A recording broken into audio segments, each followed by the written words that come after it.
All right, listeners, buckle up, because today we are diving into Decentraland. Decentraland. Yeah, this one's been a hot request from you all, and for good reason. Yeah, It seems like everyone and their grandma is talking about the metaverse these days. it's true. And Decentraland is like the name that keeps popping up. Yeah, they're not just building another virtual world. Right. It's more ambitious than that. Way They're more. talking about a metaverse on the blockchain. And that Crazy stuff. that throws like a whole other wrench in the system when you think about it. It changes everything, yeah. And lucky for us, they decided to lay out their grand vision in a white paper. Exactly. Which is what we're diving into today. It's a good one. It's basically like the blueprint to their little corner of the metaverse. And it's a good read, too, by the way. I mean, it's not Perfect.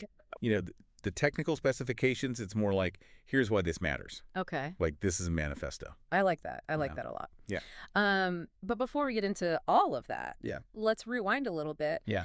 Decentraland didn't just appear out of thin air.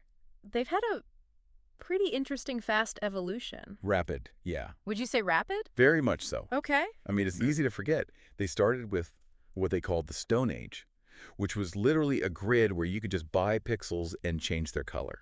I remember that. Imagine a shared coloring book, Yeah. essentially. Like an old school, yeah. And that was basically it. But what they were proving was that you could own a piece of digital space Okay. tracked on a blockchain.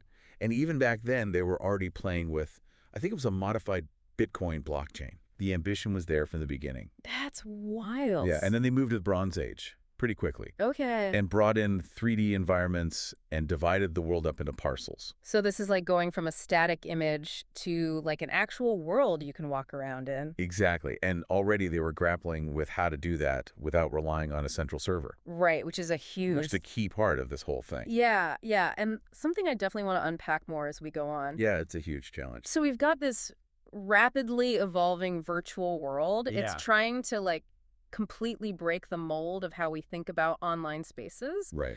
which is cool and all, but I think like the real question is, why does it matter? Yeah. Why should anyone care? Why should we care? So break it down for us. Like, what's the big idea that they're chasing here?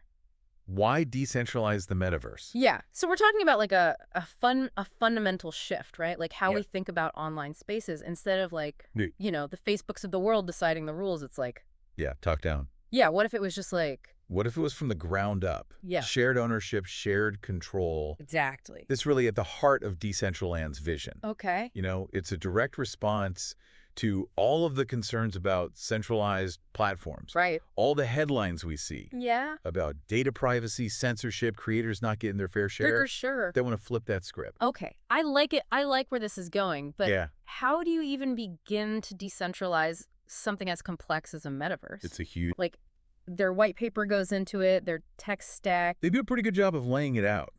It's a lot. It's a lot to unpack. It's a lot. But I feel like they do a good job at like... I think so, yeah. I mean, Okay, they, yeah. they structure it in a way that makes sense. Okay. Think of it like a house. Okay. Like the first layer is the foundation, Okay. and that's the consensus layer. Okay. And that's where the blockchain comes in. Okay.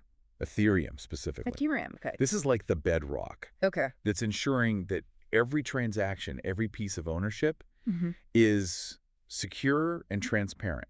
Right. It's creating a system of trust Okay. without relying on a central authority. Gotcha. So the blockchain is like the foundation. Yes. What are they building on top of that? So then you have the content layer. So this is like the walls and the stuff inside the house. Yeah. This is how we experience the world, the Yeah. visuals, the Yeah. sounds, all of that. Okay. And this is where it gets interesting because they're designing this to work without relying on those massive data centers Right. that we're used to. Okay. Remember how they started with that simple grid? Right. That wasn't just about being basic. That was about proving they could build a virtual world Okay. that lived on a decentralized network. I'm starting to see how that early experimentation really plays into like their larger goals now. Absolutely. But that begs the question, like, if everything isn't housed in a central server, Yeah. wouldn't that make the entire experience just incredibly slow? Yes. Like, think about loading a web page and then think about trying to load a whole virtual world. Especially at scale. Yeah. Yeah, it's the million-dollar question. And they don't shy away from it in the white paper. Okay. They actually call it out as like content distribution is one of the biggest challenges. That's just... They have to solve, I mean, you think about playing a multiplayer game online. Right. You need those graphics to load instantly. Right. Otherwise, it's a terrible experience. Yeah. So they're trying to solve that problem at a much larger scale. Okay. And one of the things they're looking at is something called IPFS. Okay, I've heard that. Yeah. Have you heard of that interplanetary file system? It's like the decentralized version of BitTorrent, right? Exactly, sharing files directly between users rather than relying on Right. some central server. I like it. That could be a game changer. Yeah, that's a whole other deep dive. Yeah. Exactly. But we're talking about the structure here. We Right. got the foundation, we got the content. Something's missing though, right? Yeah. You need a roof. We need a roof. You need a roof. Okay. And this is where the third layer comes in, Okay. what they call the real-time layer. Okay. And so this is all the stuff that makes it interactive. Okay. Like, you're chatting with your friends, you're going to events, Right. you're walking around, you bump into somebody. Like, that's... The real-time element. Yeah. That real-time element is crucial For sure. for creating that sense of community and presence. Yeah. And just like with the content layer, Okay. they're aiming to do it all without relying on central servers.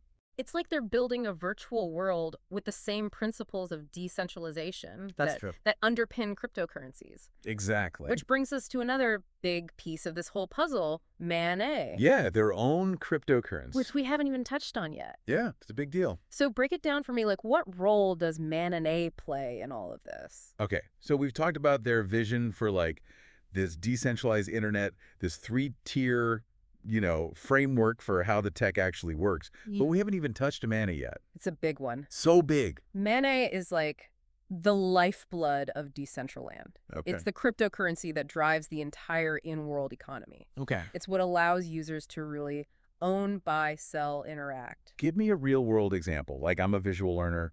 How does this actually play out? Okay, so say there's a plot of land in Decentraland you want to buy, a really nice spot. You want to set up like a virtual art gallery. Right. Show off your NFT collection, right? Okay. You would use ANA to buy that land. Okay. But here's where it gets interesting. When you buy that land, the ANA you use doesn't just transfer to another user. It's actually burned. Burned. It just like disappeared. Gone. It's removed from circulation entirely. Wow. It's like throwing, a stack of $100 bills into a bonfire Okay. to make all the other $100 bills out there more valuable. That's wild. It's a way to control supply and potentially increase value. So there's like a built-in scarcity when it comes to owning land in Decentraland. Exactly. Yeah, it's baked into the system. Okay, so how does that actually translate to like, me actually experiencing this world? Well, that's where the magic happens, right? Okay, So okay. think about, everything you might do in Decentraland. Okay. You want to buy a ticket to a virtual concert, use Mana. You want to tip your favorite creator, Mana. You want to buy a cool outfit for your avatar, you go to a virtual store, Mana. Okay. It's all facilitated by Mana, so it's creating this dynamic, user-driven economy. So it's like the fuel that keeps the entire engine running. Exactly. Creators get rewarded, users have real ownership. And the value of Mana is tied to the success of the platform itself. Right. So it creates this really interesting feedback loop. The more people participate, The more valuable it becomes. the more valuable the entire ecosystem becomes. I like it. But as with anything this groundbreaking, Here. there are challenges. Of course. And the white paper acknowledges this. What are some of the big ones? Because I'm like already thinking in my head. You're probably ahead of me. Content distribution's a big one. Right.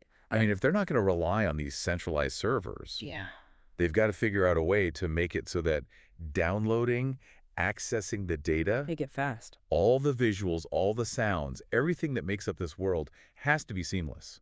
You don't want to be waiting 5 minutes for your virtual apartment to load. Exactly. Yeah. No, that makes sense. So they're exploring things like IPFS, but It's tough. It's that classic trade-off, right? Like you want decentralization, but then you're sacrificing, maybe, there's always a trade-off. speed and efficiency for, security and control. Yep. What other big challenges are there? Scripting is another one. Mm-hmm. They need a programming language that's secure enough to handle financial transactions, but easy enough for developers to use. Right, because if it's too hard to create, It'll just be a ghost town. it's going to be a ghost town. Exactly. And then there's the social aspect. Yes. How do you even begin to address that? Right. Because if you've got a decentralized world, Yeah. how do you deal with, The bad actors. the bad actors, the inappropriate content? Yeah, it's a problem every platform is facing now. And it's something they talk about in the white paper. Oh, okay. They believe the answer is community-driven solutions. Okay. So moderation tools, Reputation systems. Think user-created rules that are actually enforced by smart contracts. Okay, so like baked into the... Baked into the system. Yeah, okay. Yeah, it's a grand experiment. It really is. It's like, it's a lot to wrap your head around, It You is. got the technology, the economics, the social aspects, and it's all kind of like intertwined All connected. in this vision for a decentralized metaverse. That's big. It's a big vision. It's a big vision. So like why should anyone listening care? I think that's the ultimate question, right? Yeah. I mean, Decentraland is pushing the boundaries of what the internet could be. Okay. It's about moving away from those walled gardens and towards a world where users have real ownership and control. Okay. I like that. So you think about the implications of that, right? For creators to be able to connect directly with their audiences, to own your digital assets as much as you own physical ones, Okay. where the value you create online is truly yours. That's a powerful idea. It's a huge idea. It really is. It's like bigger than just like It's bigger than games. games or virtual real estate. It's like our It is. entire relationship with the internet. It's a fundamental shift. Yeah, and whether Decentraland actually achieves that, Who knows? who knows? But they're at least like They're starting the conversation. they're putting it out there, They're doing it. which is exciting. It's exciting. And I think whether they nail it or stumble, they're part of a much larger movement here. Right. This isn't just about them. This is a shift toward decentralization that we're seeing across the board. Yeah. And I think, the future is going to be a lot more open. It's going to be more equitable, and it's going to be a lot more interesting than we can even imagine right now. Decentraland is just one example of what that might look like. One of many. So what do you think, listeners? Ready to dive into the metaverse?